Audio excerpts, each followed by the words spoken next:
Hey, good morning, everyone. We've got a coach that's been with us for a long time.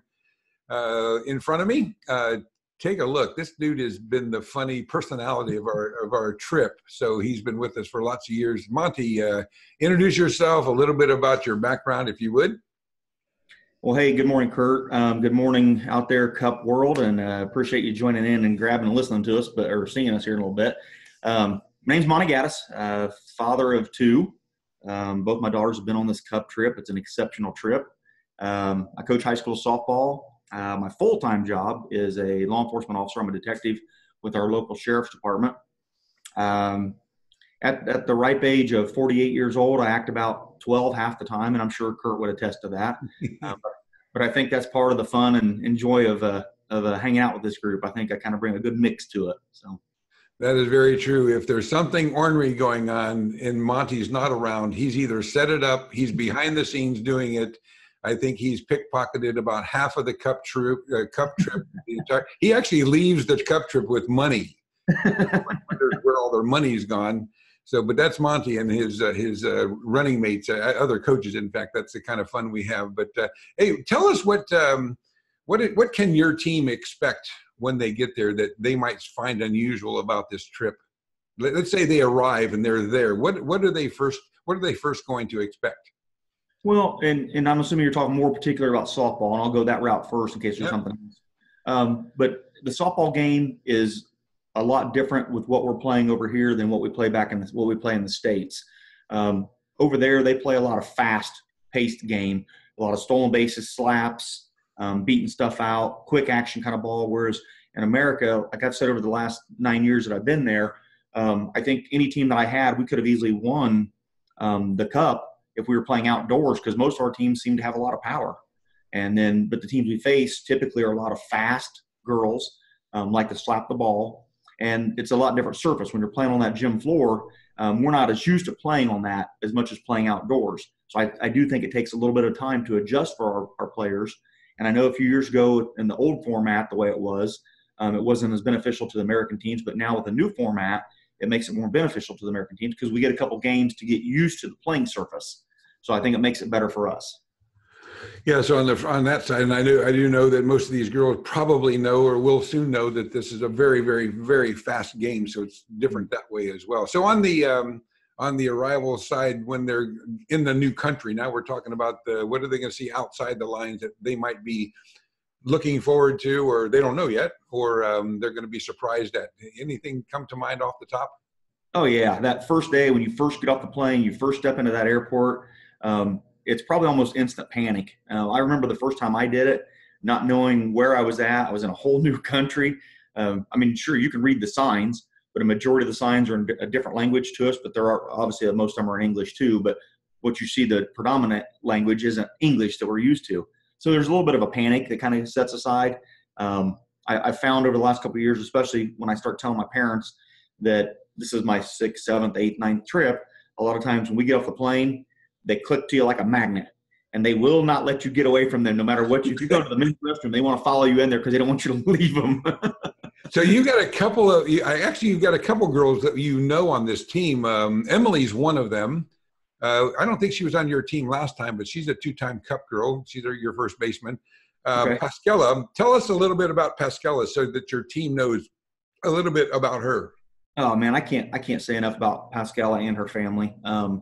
It's kind of ironic, and I'll tell the story. Hopefully you got a few minutes, but here when we do the Thursday evening coaches clinic that we help out with about 100 Dutch athletes, and we work with them in some clinic stuff, softball clinic stuff. Each year I've always given away shirts. I always find a girl or two that I like that I think, shows what I as a coach would like to see in a player. Somebody that when you're talking to them, they look at you, they listen to you, and you feel like they're really absorbing it. Whether they are or not, you don't know, but you really hope that they are. So each year I give them a T-shirt, one of my softball T-shirts from either my travel team or my high school team. Just kind of a little thing, just, hey, I appreciate you guys being such great students of the game at that point in time. Well, several years ago, I had done that, and of the 3 girls that I had given it to, one of them was Pascala's younger sister. Of course, I didn't know that at the time, Esme. So the following year, I was talking to Chicken, which you know better. Most of them will know her as a Nuke, but I always call her Chicken. Her and I had talked through Facebook, and I had asked her if she could introduce me to a police officer or two over there because of my line of work, because I wanted to meet some police officers over there and maybe exchange some, the patches we wear on our uniforms and things like that, some police stuff. And she introduced me to Martine, and of course found out that Marcel was her husband. Well, then later I met Pascal. Well, then I found out like a year later that Esme was their daughter that I had given the shirt to 2 years ago. So it just kind of became a tight-knit thing. And then, of course, every year we try to spend as much time together as we can. I tease and joke about them being my European family and that the girls being my European daughters. I know a year and a half ago or so they came over, and I know they spent some time with you. They spent some time with me here, and I kind of took them around Indiana and showed them a few things here, some stuff that, never been here, some stuff that you'd probably like to see. So great girl, outgoing, super great personality. And, of course, she is kind of for lack of better terms, I guess maybe a klutz. She's blonde, a little bit blonde. We know that. She's definitely a little bit blonde. I got that a couple of years ago. I took that picture. Her mom sent me a picture where she had tripped over the base, literally tripped and fell face forward. So I took that picture and I put it on the front of a shirt, and then I give her one. So, of course, after one of the games that we played then, actually at that time she wasn't playing with us. She was playing against us. I unveiled the shirt, made her wear one and me wear one, and we had a big joke about it during the game and stuff. So, I guess the main thing about this is that you've got a bunch of girls in your team. You've got Ansley. She's from the very, very south. Alexis just pretty dang good outfielder too. Hannah Medley's there. Ireland Richardson. Hold on to there. Should be turning that off. You got Hannah Medley and Morgan Huey, Amanda Clack, Paige Kilgore. Boys, you've got a loaded team there, dude. So, and you've got an assistant there that's going to be helping you. You got to keep him in check. We'll do that. That's Tommy, right? Old Tommy. So you just got to keep him down. He gets a little excited sometimes. That's all right. It's Tommy. We all know how Tommy is. Yeah. So when we go to Paris, what would you give some advice to the girls on? Take in everything you can and enjoy the moment. What I try to tell my parents about this trip is, sure, we're going over, and every one of these girls here are great athletes. That's why they're doing this. I tell them that, sure, we're going over to play softball, but this is a trip or an experience of a lifetime. I mean, without you, Kurt, and this program, I know myself, I probably would have never went to Paris. My daughters probably would have never went to Paris. But because of softball, a sport that they truly, truly love, it enabled them to get this experience. And I try to tell parents to take it in as a complete whole package of an experience, not just about the softball. I mean, do I honestly think we're going to go there and kick everybody's butt? No, probably not. Is there a chance any one of the American teams can win? Absolutely. Yeah. But I think I want parents to understand and take this whole, and even the players, to take the whole experience. And I mean, the people they're going to meet, the families and friends that they're going to make while they're over there, of just not only their teammates, but some of the European teams that we play. I mean, geez, I've got so many friends from all the years, the coaches and people that I've met that I talk to. And then, of course, you get to do the wonderful trip to Paris. And of course, you just got to take in all the sights. And we are kind of limited on time. I mean, when you think about it, we don't have a whole week or two to spend home in Paris, which would be neat.